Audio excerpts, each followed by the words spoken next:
Welcome to the Q Universe's report on the 2018 Bilderberg meetings. 131 of the world's most wealthy and influential people are flocking to Turin for the 66th annual meeting of the Bilderberg Group. According to its website, the Bilderberg meetings are informal discussions designed to foster dialogue between Europe and North America. The first Bilderberg meeting occurred during the last weekend of May in 1954 in the Netherlands. The group's name comes from the hotel where the first meeting took place, Hotel de Bilderberg. Every year, the meeting is held in a different country. This year's gathering is in Turin, Italy. Turin is a significant location, being that it is under 100 miles from both the Swiss and the French border and is full of history. You may be familiar with the Shroud of Turin. Over the years, it has been debated as to whether the shroud contains the image of Christ's face. The shroud is said to have been the cloth which wrapped Jesus' body when he was entombed. Some see it as a holy relic, while others do not. Also noteworthy about Turin is its links to legends about dark magic. The city is full of occult and Masonic symbology. Piazza Solferino, Palazzo del Diavolo, and Piazza Statuto are all on the west side of the city, oriented toward the setting sun. Notably, Piazza Statuto is called the Black Heart of Turin because the square is considered to be full of negative energy centered around the Fountain Frejus. Occultists say that the piazza is the type of place where evil forces are concentrated. It is also considered one of the points on the triangle of black magic. The obelisk behind the fountain is reportedly the apex of this triangle, with London and San Francisco comprising the other points. So, is it coincidental that the Bilderberg Steering Committee chose this city as the perfect place for its 66th meeting? Something to think about. The Bilderberg Group bills itself as part think tank, part lobby group, and part policy-forming body. The basic impetus for creating the Bilderberg meeting is the promotion of Atlanticism, also known as transatlanticism, basically a cooperation between North America and Europe. While on the surface, this may sound great, at its core is globalist ideals, supplanting each country's own sovereignty. Think that's an assumption? Take a look at the attendees and the topics of discussion. Here's a list of this year's attendees.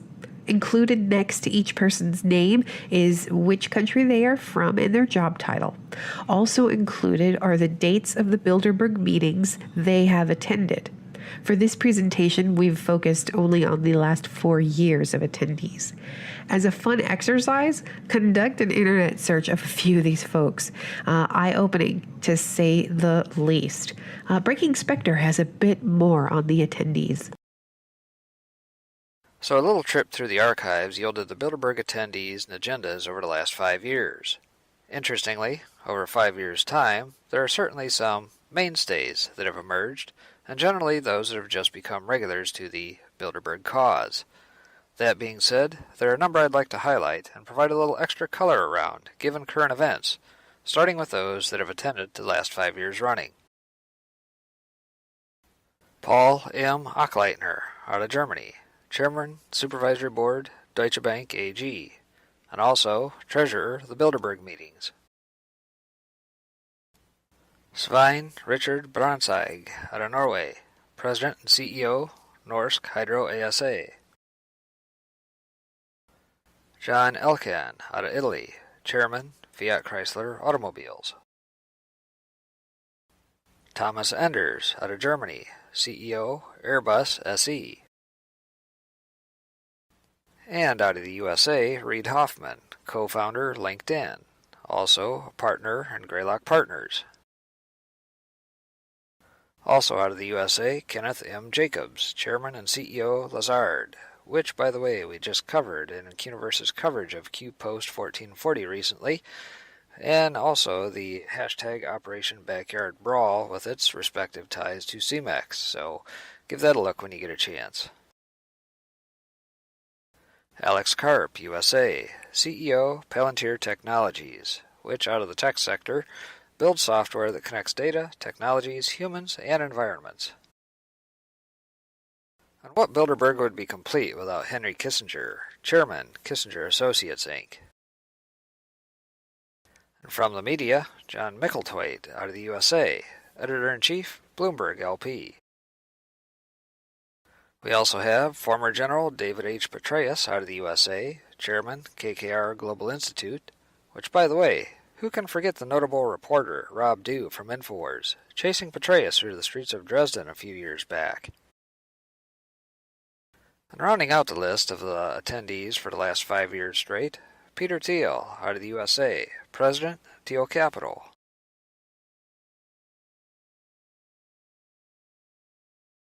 Others of note in attendance for multiple years out of the last 5, dating back to 2014, are Zanny Minton-Beddoes, out of Great Britain, Editor-in-Chief The Economist; Peggy Noonan, USA, author and columnist, The Wall Street Journal; Dimitri Papalexpelos, out of Greece, CEO, Titan Cement Company, SA, slightly smaller player to CMEX, by the way; Robert E. Rubin, USA, co-chair, Council on Foreign Relations, and former Treasury Secretary; Eric E. Schmidt, USA, Executive Chairman, Alphabet Inc., which is former, by the way, as of December 21st, 2017, when he resigned after the executive order was submitted; and Martin H. Wolf, Great Britain, Chief Economics Commentator, Financial Times, also not in attendance for 2018.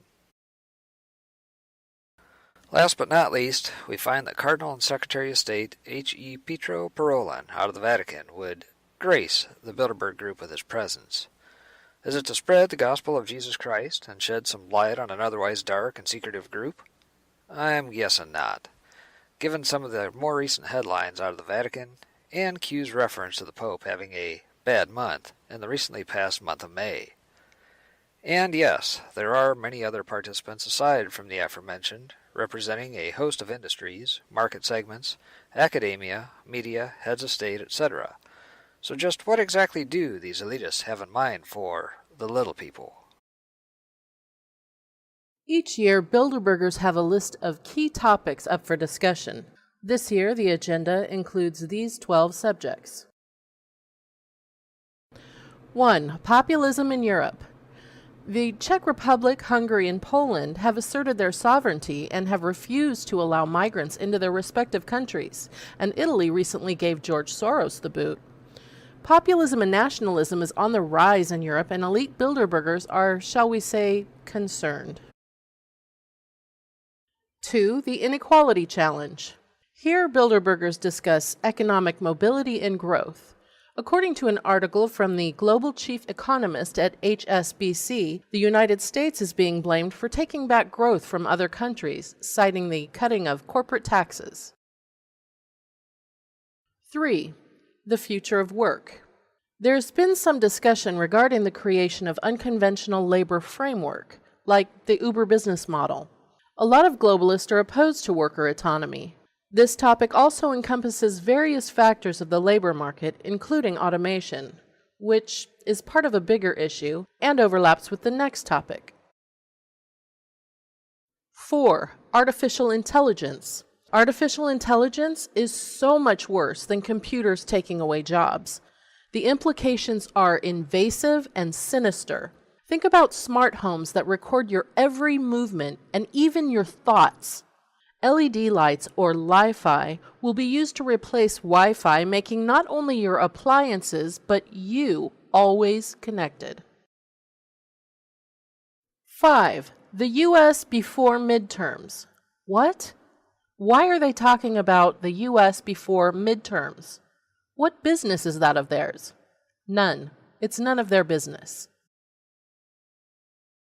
6. Free trade. Basically, what free trade refers to is no tariffs. More than likely, the reason this topic is up for discussion is due to President Trump's recent imposing of aluminum and steel tariffs on the European Union, Canada, and Mexico. A stronger America means globalists' hold on our economy weakens. 7. U.S. world leadership. Again, none of their business. If President Trump isn't part of that conversation, nobody else should be. Period. 8. Russia.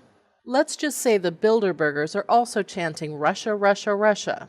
For the past 5 Bilderberg meetings, Russia has been one of the top 10 topics of discussion. It's rather interesting that the Bilderbergers are so focused on discussing Russia, yet there's no Russian representation at the gathering. Seems they like to talk Russia, yet exclude the country from the conversation. Even President Trump made mention at the G7 meeting in Quebec that Russia ought to be included to become the G8. 9. Quantum computing. If you haven't already noticed, our history has been altered. And if you're not aware, I know this is going to sound strange, but stay with me for a moment. A quick YouTube search of Mandela effect will show you endless videos from people all around the planet who are realizing that the things they remember, the things they grew up with, have somehow been altered. Even Bible verses have supernaturally changed. And no one really knows the cause of the phenomenon, though there are many theories.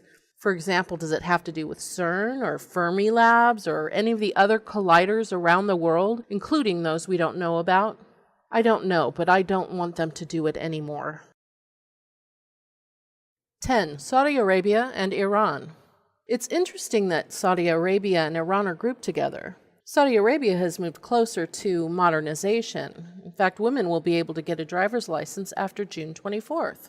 Prince Mohammed bin Salman has moved to restrict the influence of Salafist clerics who adhere to a very strict form of Islam.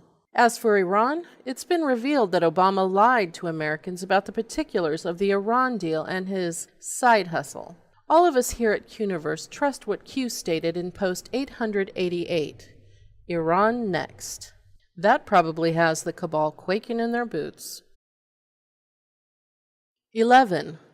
The post-truth world? Does that mean they know the truth about their evil cabal that's been ruling the planet and us is about to be exposed and they need to do damage control? Or do they have their own truth they plan to deploy, such as Project Bluebeam or a holographic alien invasion or something of that type? And they want to discuss how they're going to handle us in the aftermath. Do they expect to scare us so much that we willingly give up all our liberties in exchange for their protection? And 12. Current events. One can only guess what would be included in the current events section of their agenda. $5 says it'll include how much winning our POTUS has done so far. Thank you, Odinata. On June 7th, attendees arrived at a private airport and were whisked off to their respective accommodations. The meeting itself is being held at an old Fiat car manufacturing plant, which, again, is no coincidence, considering that the links between Bilderberg and Fiat date back to the 1950s. Security is high, and the level of secrecy surrounding the Bilderberg meetings is outer limits. A news crew from We Are Change have been repeatedly detained, intimidated, and have even had their rooms tossed at 4 a.m. just because they want to report on the events going on at the gathering, which begs the question, if Bilderberg is just a run-of-the-mill meeting, why do they go to such lengths to maintain a veil of secrecy and security? Whether you think the Bilderberg meetings are a huge conspiracy or nothing burger, there are a few things you should heed. 1. The amount of global governmental and corporate leaders who attend. These folks have influence within our government and have historically affected change, which has impacted our lives. 2. The downplaying of these meetings by mainstream Mockingbird media, and some now would say weaponized media. We have to ask, what are they trying to hide? 3. Regardless of the rhetoric, the main objective of Bilderberg attendees, globalism, which also means an end to sovereign countries and nationalism. In essence, a global welfare state with obedient citizen slaves, reminiscent of 1984 Orwellian book, Slave and Slave Masters. Hey, sir, Sir, are you a Bilderberg member? Sir! Hey, hey, hey, hey, hey, hey, hey! Kamera ausmachen. Hey. Zurück. No English. Englisch. What? Sie sollen ja nicht irgendwelche Leute belästigen, habe ich gesagt. Und schon Alright. gar nicht filmen. Stop filming, recording, and don't speak to other people to come out of the hotel. Okay. Do you understand me? Okay, thank you. Okay? Okay. This direction. Hey, General Petraeus, I have one question.